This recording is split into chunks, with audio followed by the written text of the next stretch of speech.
ఉప్పల్ నియోజకవర్గ పరిధిలోని బోడుపల్ల భూ పోరాటానికి టీఆర్ఎస్ సిద్ధమైంది. ఇందులో భాగంగా బోడుపల్ చేరుకుని భూ పోరాటం చేసిన కవితను పోలీసులు అడ్డుకున్నారు. దీంతో పోలీసులతో టీఆర్ఎస్ కార్యకర్తలు వాగ్వాదానికి దిగారు. తోపులాట చోటు చేసుకోవడంతో కవితతో పాటు టీఆర్ఎస్ శ్రేణులను పోలీసులు అదుపులోకి తీసుకున్నారు. అక్కడి నుంచి బొల్లారం పోలీస్ స్టేషన్ కు తరలించారు. టీఆర్ఎస్ చీఫ్ మాట్లాడుతూ మహిళలు తెలంగాణ ఉద్యమకారులపై పోలీసులు విచక్షణ రహితంగా లాఠీ చార్జ్ చేశారని మండిపడ్డారు. ఖచ్చితంగా ఉద్యమకారులకు ఇస్తామన్న హామీలు అమలు చేయాలని డిమాండ్ చేశారు.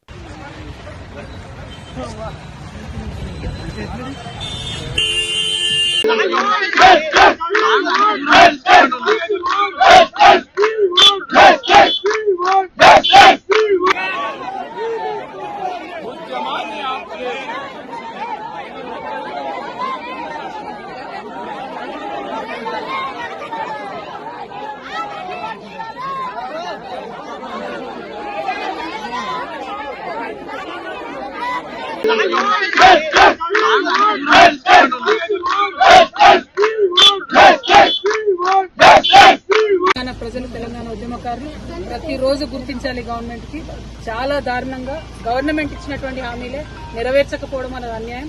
వాళ్ళు ఇచ్చిన హామీలే అడిగాం తప్ప కొత్తగా ఏం అడగలేదు. మళ్లీ డిమాండ్ చేస్తున్నాం, ఉద్యమకారులకు ఇవ్వాల్సిన ల్యాండ్ ఇవ్వాలి, 250 గజాలు ఏదైతే చెప్పినారు ఇవ్వాలి. అది అడిగినందుకు ఇవాళ ఉద్యమకారుల మీద లాఠీ చార్జ్ చేయడం, ఉద్యమకారుల రక్తం చిందేటట్టు చేయడం. ఖచ్చితంగా కాంగ్రెస్ గవర్నమెంట్ కి కౌంట్ డౌన్ స్టార్ట్ ఈ రోజు నుండి. ప్రజలు తెలంగాణ ఉద్యమకారులు ప్రతిరోజు గుర్తించాలి. గవర్నమెంట్ కి చాలా దారుణంగా గవర్నమెంట్ ఇచ్చినటువంటి హామీలే నెరవేర్చకపోవడం అనేది అన్యాయం. వాళ్ళు ఇచ్చిన హామీలే అడిగాం తప్ప కొత్తగా ఏం అడగలేదు.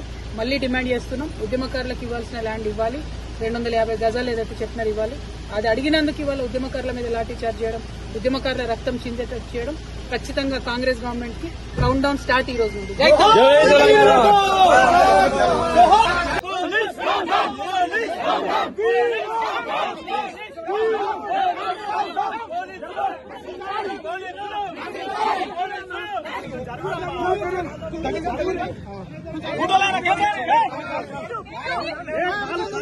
Hey!